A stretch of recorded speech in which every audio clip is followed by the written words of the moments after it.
Hey guys, this is my cat. There's another cat, but they're in the window. Um, haven't made a video in a while. I'm worried that I'm very blown out because it's so bright. Is that worse? Is that worse, guys? I don't know. For folks that need it, I'm a white and East Asian person with short hair, and the camera doesn't know how to notice me. So I'm not really sure what to do about that. Maybe I'll adjust. I'll bring you up here. Is that worse?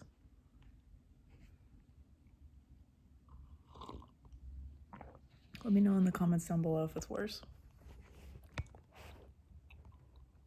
Could that be cute? Could that be cute? Could that be cute? You're okay. I got you. It's a little bad, but it's okay. Okay, yeah, so I have short hair that's black and swoopy, and I'm wearing a green shirt with a gray cardigan, and I'm against a window, and it's really bright, and the sky is cloudy and white. It looks like Wicked. Oh, and I'm wearing glasses, and they're green and translucent-ish. Hi. Yeah, it's been so long. I haven't made a video in a while because I haven't felt like I had anything important to say. What's happened? I just wanted to talk briefly. I'm eating a bowl. In my bowl is some lentil soup that I made, which has bits of carrot and onion, and of course lentils and some millet, and it's really yummy. And there's also some potatoes, because I made a potato au gratin with a bunch of leeks and potatoes, and both are good and complement one another. It could very easily be vegan, but it's just vegetarian because I use cheese and milk and chicken stock, so maybe it's not vegetarian. But yeah, I just wanted to make this little video. I do really think it's going to be a little video because all my other videos are like long. If you've watched them, you know that. Cat. There's an orange cat in the window behind me. His name is Garmer, after the Norse wolf, beast, hound that guards the gates of hell. H-E-L though, not H-E-double-L. But yeah, I wanted to make a short video because for the past couple mornings, I have been eating my breakfast in here in the living room. Normally I just eat in bed, and I think that would be okay too. Like, I live in my bed because of disability reasons, and I don't think that's bad, but I've just been wanting to eat in here in the mornings, at least for breakfast, because the sun comes in, or like I could sit by the window and like be with the cats. And I guess I watched a video yesterday from Leith Ross that just came on my page very randomly, and they are like a singer-songwriter. I'm sad because my tea mug I'm using it to prop up the phone that I'm recording this on, so now I have to have different tea, but don't worry, we have two.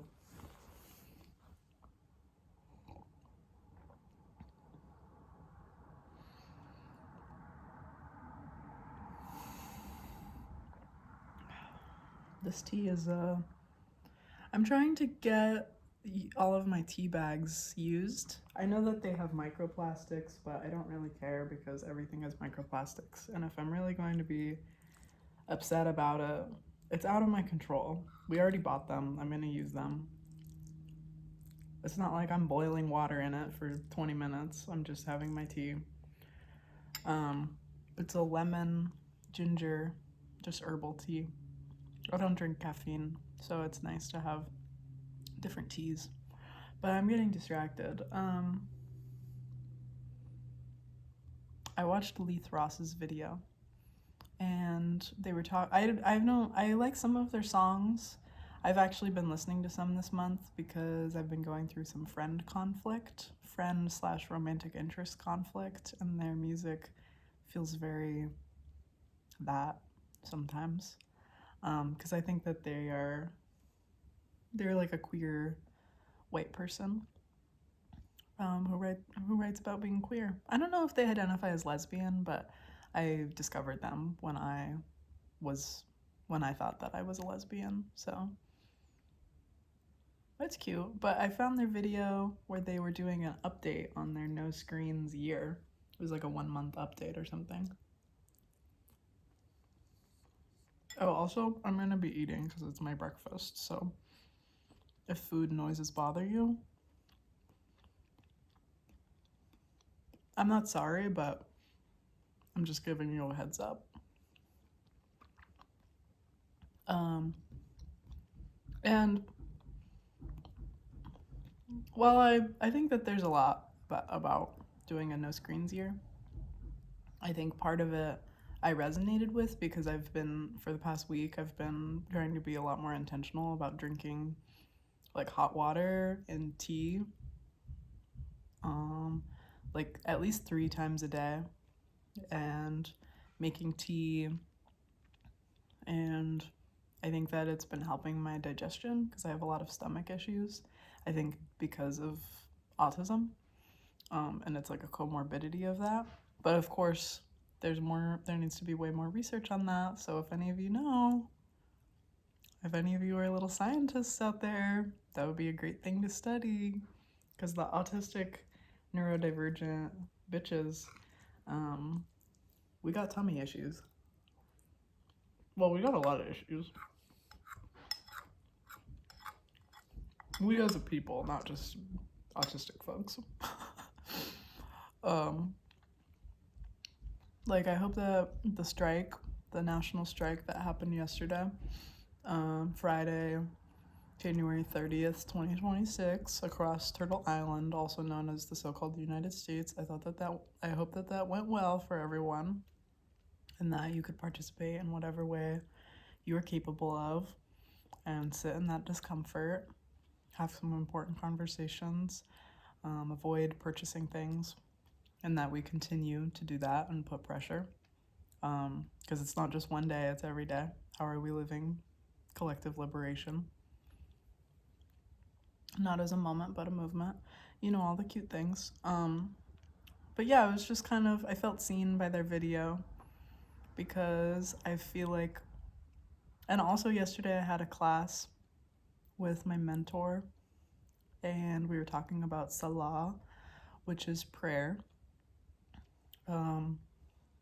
in Arabic, and what Salah means towards trans Muslim liberation. At this moment in time, I am not Muslim. I think that I resonate with a lot of different aspects of Islam and different religions, and also like different indigenous practices globally.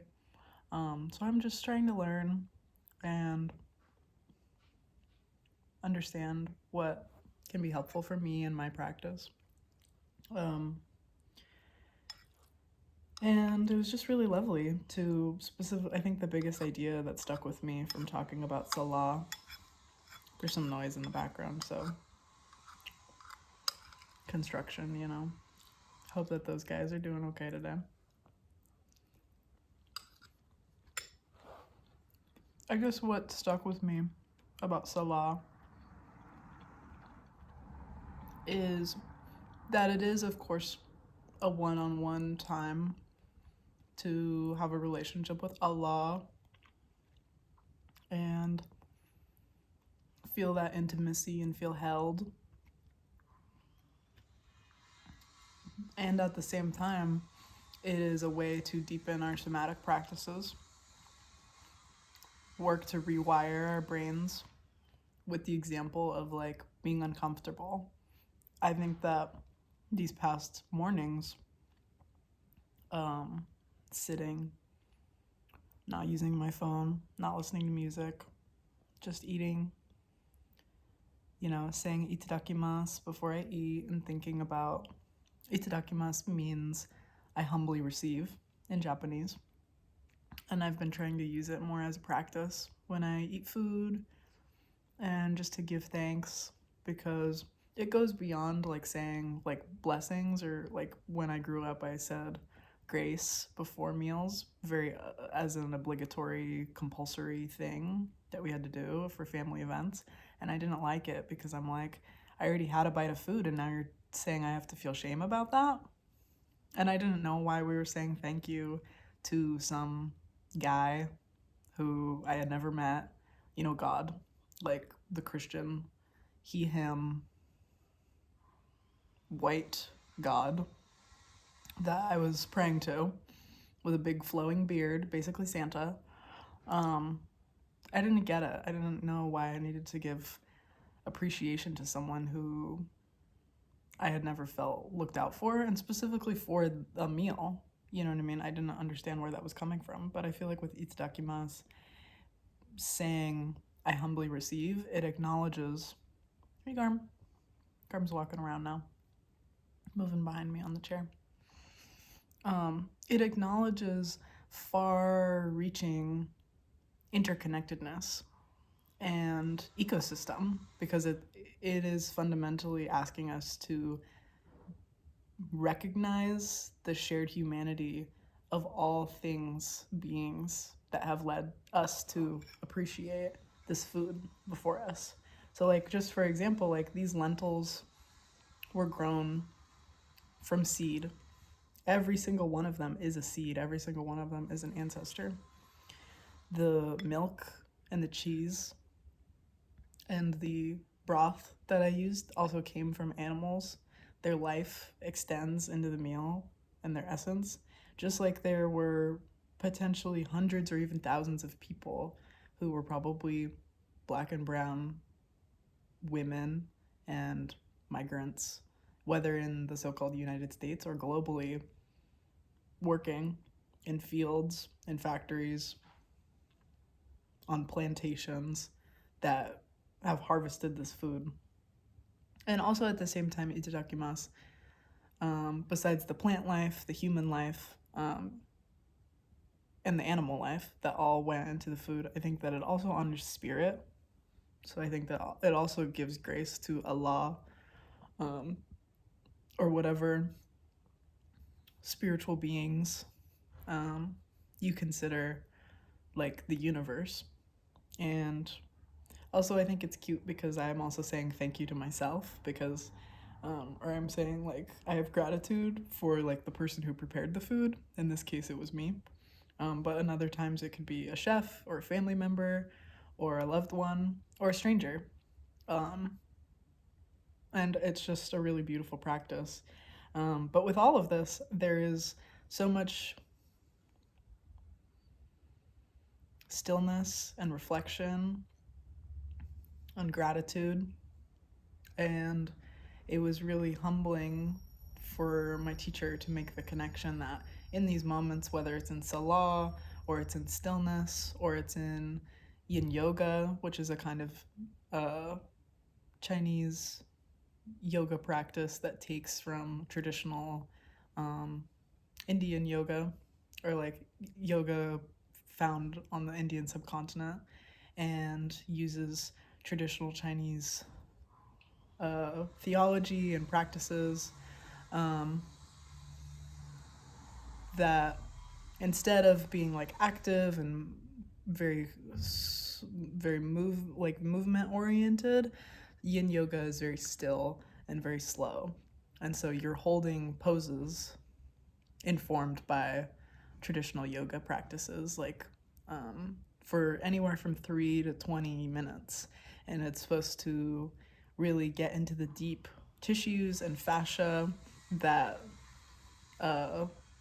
other yoga doesn't get into, because it is all these quicker movements for either strength or Also for spiritual practices, of course, but it's just different. And so, like, that is another example of something that is uncomfortable in its stillness. And all these practices together, they inform, of course, a relationship with spirit, a relationship with self. And the work does not end there, though. It's not just about these moments that we are actively praying or actively seeking counsel with the universe or with spirit. It's what we do in the moments in between. And that was just really beautiful. Because just like with yesterday and the strike, it's not about the one day we're all going to go out into the streets.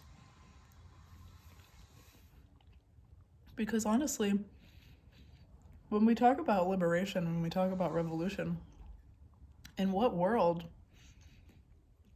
are, like, I know people often cite the 3.5% thing, where it's like if 3.5% of a population, and this has historical basis, if 3.5% of a population revolt violently, they can overtake the state. And of course the state is aware of this, and that's why there's constant repression, misinformation, erasure of history, so people don't have access to this information. But at the same time, I am a fervent believer that if, say, in the so-called United States, we have like 350 million people. What's 3.5? Okay, 1% would be 35 million. So if, no, that's not true. 3.5 million. So if like 10 million people, or let's even round up, in 2020 there were 20 million people on the streets protesting, specifically protesting for police brutality against Black people and fighting for the rights of Black people to be affirmed and recognized by a state that wishes them violence and inhumanity.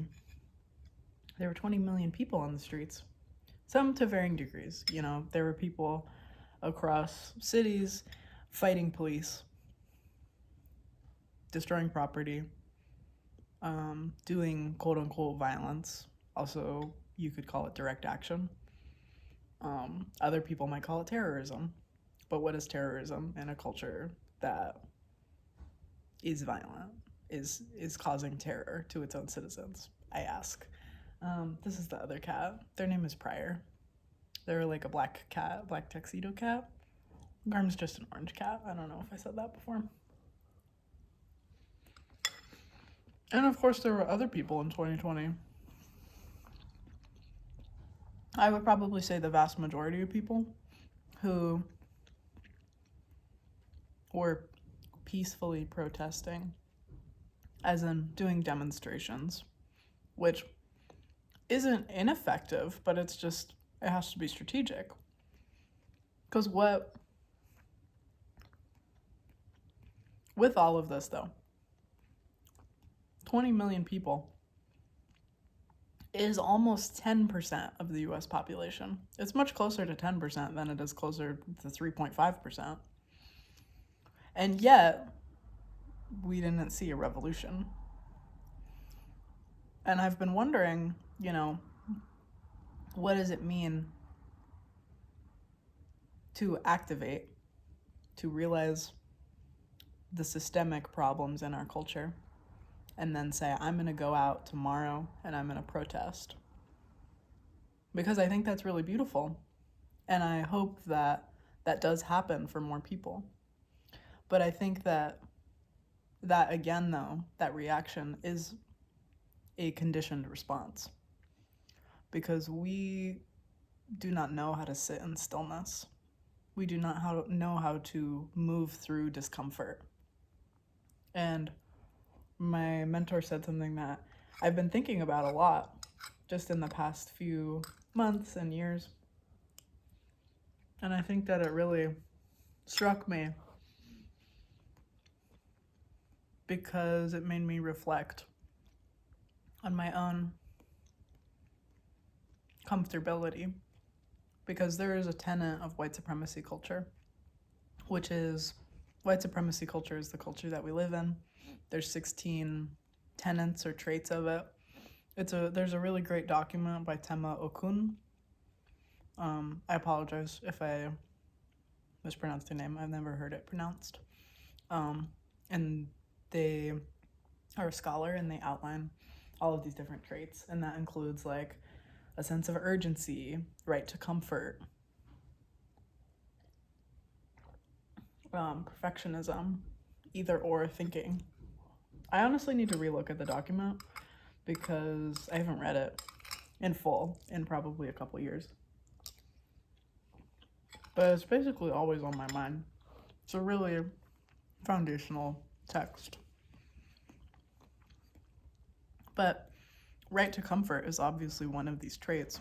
And so my mentor yesterday said something that was like, when you sit in discomfort, you are rewiring your neural pathways to be able to hold more, to be able to focus, be intentional, be strategic with that discomfort.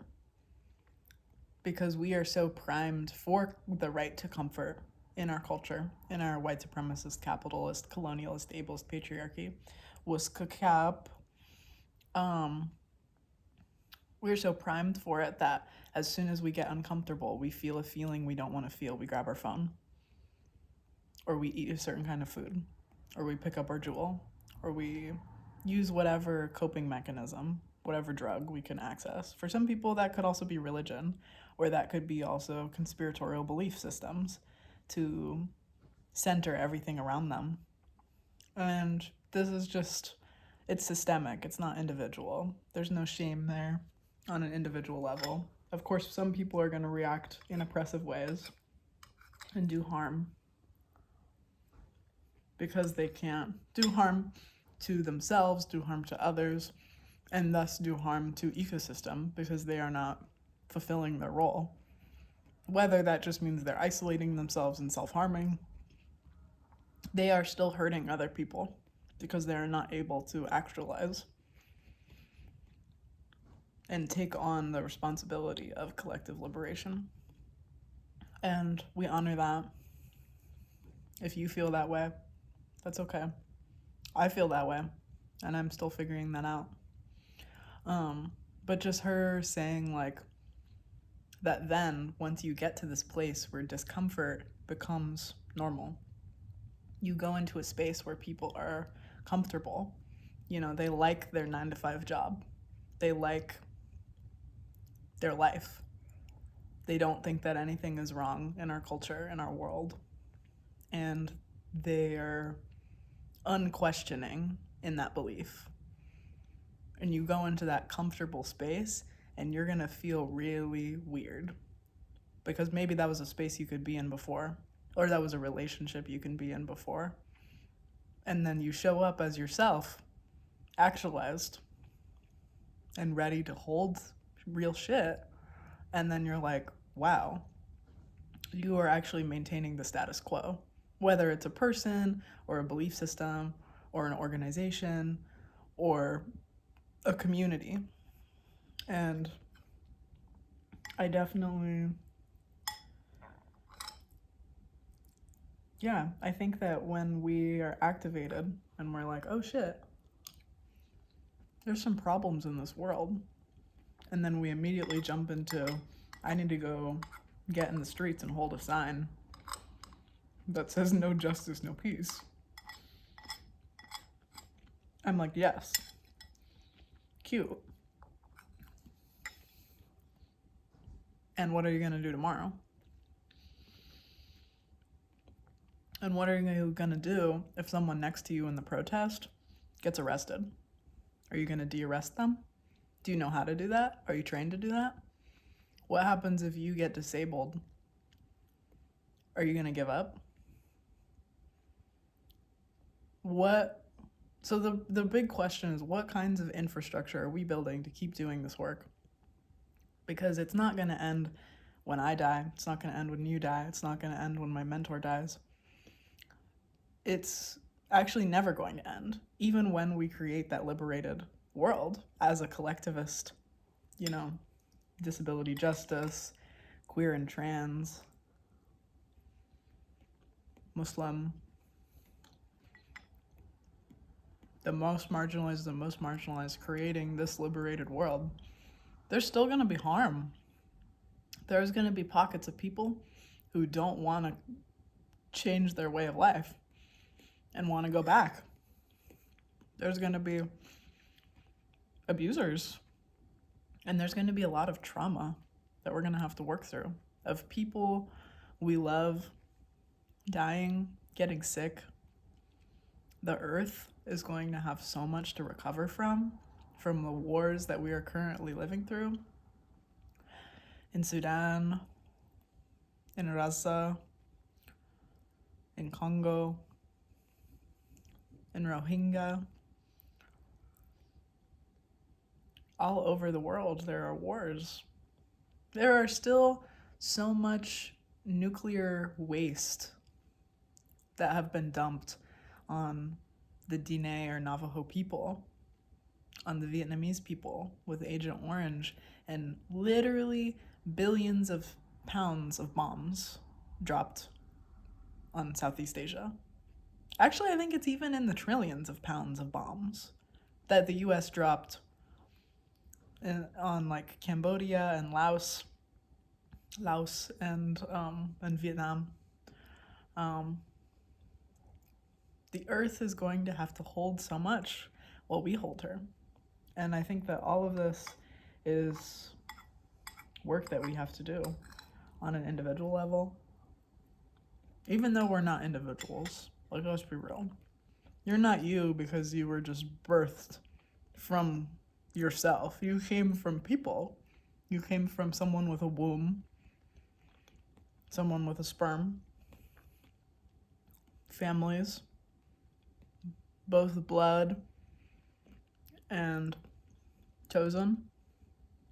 You came from ancestors, thousands upon thousands of ancestors that live inside of us. So, yeah, lots to think about on this morning. I think that I'm going to stop it here because I'm almost done with my bowl. But also I forget what it's called, but there's a phrase in Japanese that's like, only eat until 80% full. And it feels very similar to a Buddhist idea that is also like, only pour out of yourself 80%. So there's kind of like an 80% rule going on there where it's like, only exert yourself 80%. So that way you still have space for yourself. But I kind of disagree. I mean, I do think that you should just eat until you're full. But I mean, for some people that's going to be 60%, and some people it's going to be 95%. So,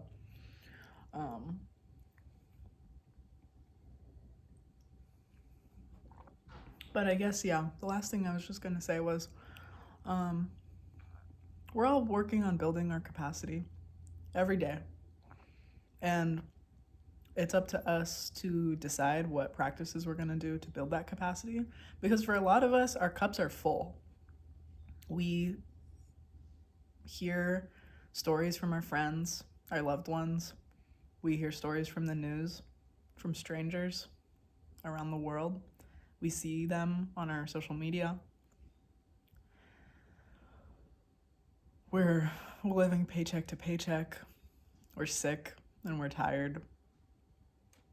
And it feels like there's no respite. And our cups, that is our capacity, are at the brim, filled up with water. And a lot of people don't have the privilege to just be like, I'm only at 80% today, so I'm good. Well, it's like, no. If you're actually, I mean, I'm sure a lot of privileged people, like whether they have access to money or access to whiteness, they have that comfort. And I just really want us to question that, reject that. And I get that we're tired. I'm not asking you to hurt yourself in any case, shape, or form.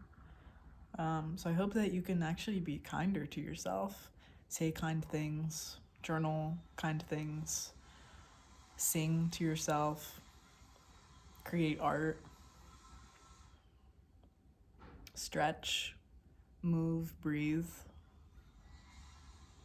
You know, if you need to ground yourself in your body, I have been forgetting how wonderful breath can be.